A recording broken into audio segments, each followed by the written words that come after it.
Hey guys, welcome back to another Rust base tour. Really appreciate you taking the time today. This base is kind of crazy.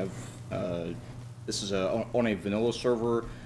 I've this wipe with my family, my brother, and my wife, and we've built something pretty special. I think this is one of my favorite bases I've ever made, and I just passed 11,000 hours in Rust, so I've built a lot of bases, but this one is turning out to be one of my favorites. I just love the aesthetics of it.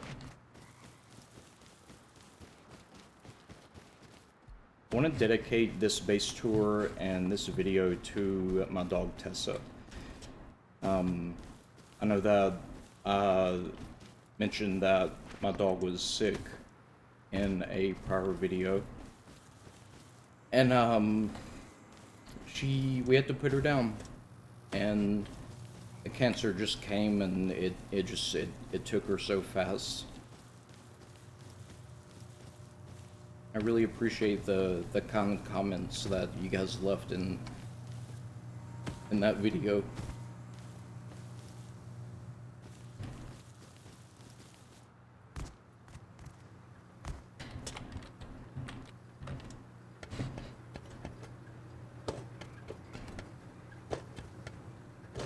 So thanks for tuning in. Apologies for the the emotions right off the bat.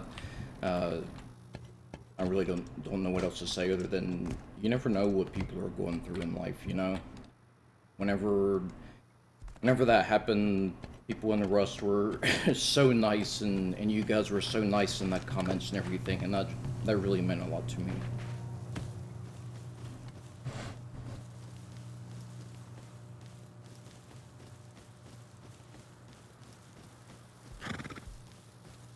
And there's honor in being vulnerable. You know, I'm 40 years old now. I adopted Tessa whenever I was 28, but something that I've learned in life is that there's strength and honor and authenticity in being vulnerable. So I really appreciate y'all listening to me talk about my dog, even though this is a Rust base tour. We have a little hangout area here for all the bros and their hoes that died. I'm making a joke, bros and their hoes. There's actually my brother made a memorial for Tessa, my dog, right there. Pretty good picture of her. I'd say it captures her essence perfectly.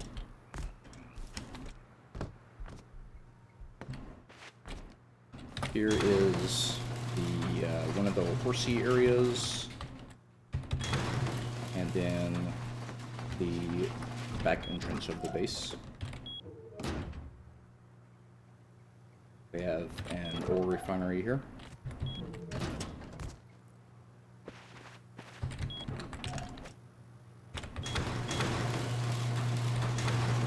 This is our furnace area. It's all hooked up to the automation, the industrial automation. And we did a lot of cooking this wipe, if you know what I mean. This is actually, in here is the original 2x1 that this base started with, but we got raided early in the wipe. Of course, they didn't get anything, of course. And once we got raided, we decided to expand the base and move the main operating area upwards.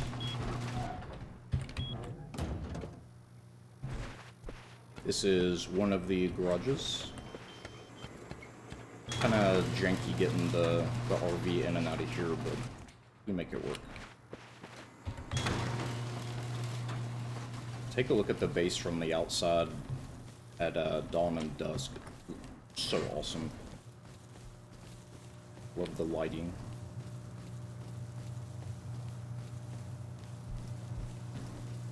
And this is the main entrance of the base. Kind of crouch jump up here.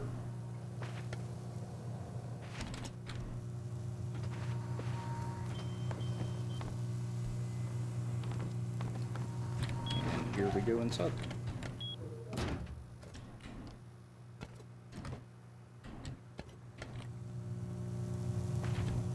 Here's our cook chamber.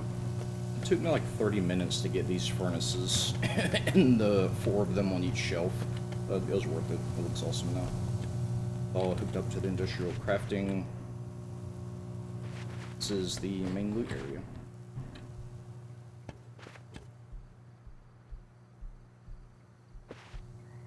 Some people have commented in the past about my weird mouse movements. It's probably because, I know, look, make fun of me, go ahead, leave comments talking about how, you know, the 40-year-old old guy uses a ball mouse. I use a ball mouse still.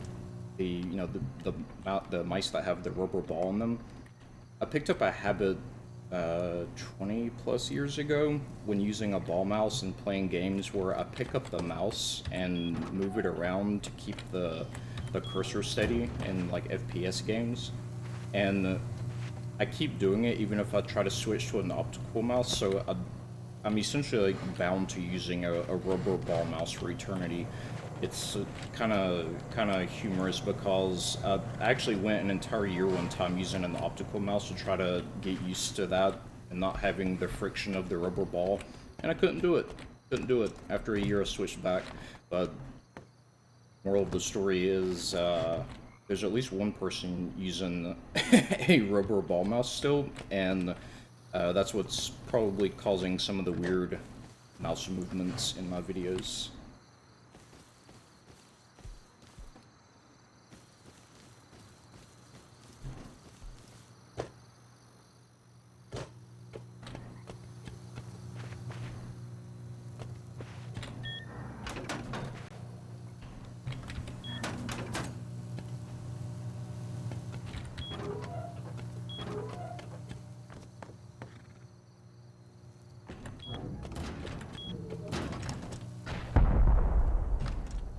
And that explosion that you just heard is one reason why I'm making this video right now.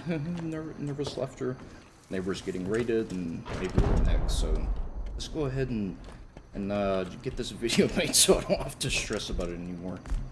We have 3 SAM pods.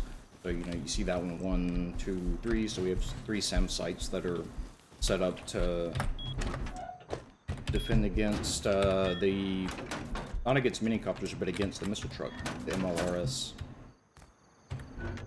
And we've actually been saved from at least two MLRS strikes with the SAM site, so it was worth it.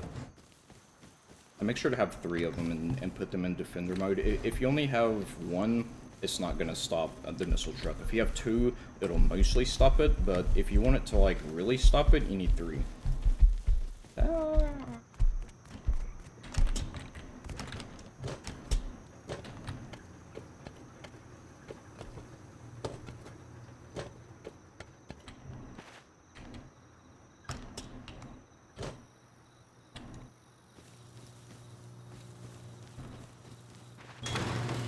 Here's our farm. This farm design is the exact same one from one of my earlier videos in him. If you're a loyal subscriber, and thank you if you are, one of my prior videos was how a farm can save you from an offline raid, and this is that exact same design.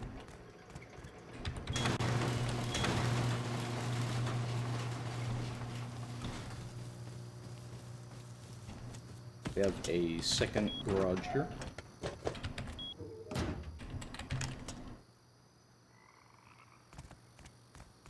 And RVs are such a game changer in Rust. Go out farming with them. If you die, just respawn in and drive off. You can take the RVs down into the subway system. Farm components down in the subway with the ability to respawn back in if you die. It's just awesome. Totally changed the way that I played Rust.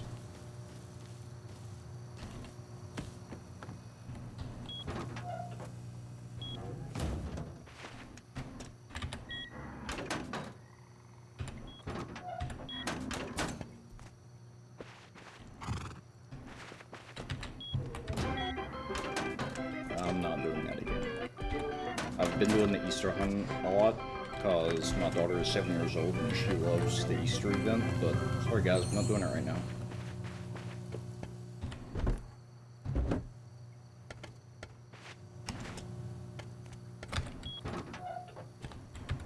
This base is really, really strong. I know that y'all know that. I build these junkyardy, post-apocalyptic looking bases, and they look RP as hell, but they're also really, really strong. This base, because of all the secrets employed, I'm gonna say, doing quick math, 75 to 100 rockets for main loot. It's because of loot separation.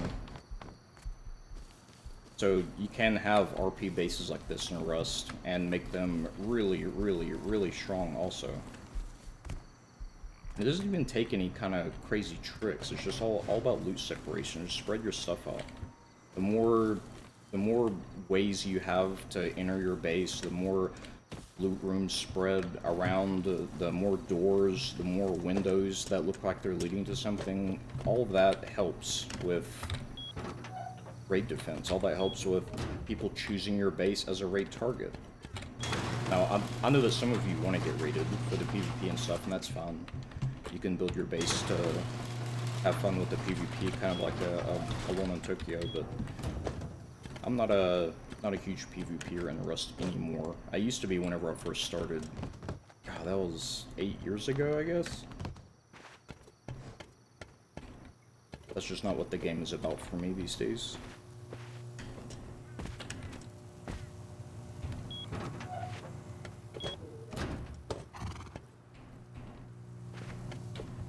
Alright guys, that's gonna conclude the base tour.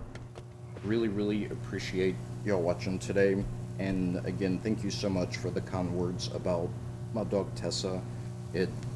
Over the past couple of months, your kind words and even the people that play on this Rust server, whenever I've been, talking about losing my dog and everything, everyone's just been so nice, which shows that you don't have to, Rust doesn't have to be as toxic as everyone says it is. It doesn't have to be like that. You have a choice to be kind and to understand that there's a real person on the other side of the screen, Alright, thank y'all for watching. I'll see you in the next one.